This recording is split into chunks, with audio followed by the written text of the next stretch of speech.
எங்க போயிட்டு வரீங்க? இவ்வளவு நல்லா வரீங்க, என்னாச்சு? வேலைக்கு போயிட்டு வரேம்மா. என்னாச்சுக்கா, உங்க ஃபேஸ்ல ஒரு மாதிரி இருக்குது? என்ன பண்ண புனிதா, வெயிலுக்குள்ளே இலைய சுத்துறதுனால முகம்லாம் ட்ரை ஆயிட்டு. ஆமா புனிதா, நானும் நோனால போனால என்னோட முகம்ல ஒரு மாதிரி ஆயிடுச்சுன்னா எது பண்ணாலும் சரியாக மாட்டேங்குது. அப்படியாக்கா? அக்கா, என்னோட ஃபேஸ்லயும் இந்த மாதிரி தாங்க இருந்துச்சு. நானும் ஃபேஸ் வாஷ், சீரம் அது மாதிரி எல்லாமே யூஸ் பண்ணி பார்த்தேன். அது எல்லாமே கெமிக்கலா தான் இருக்குது. சரியான தீர்வு எதுவுமே எனக்கு இல்ல. ஆமா, நீ இதுக்கு இயற்கையான பொருள் கொண்டு ஒரு தீர்வு கிடைச்சா நல்லா இருக்கும்.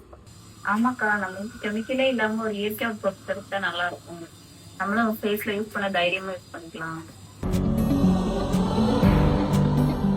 என்ன 3 பேர் ரொம்ப சின்சியரா ஏதோ பேசிட்டு இருக்க மாதிரி? ஆமா, நீ உட்காருங்க.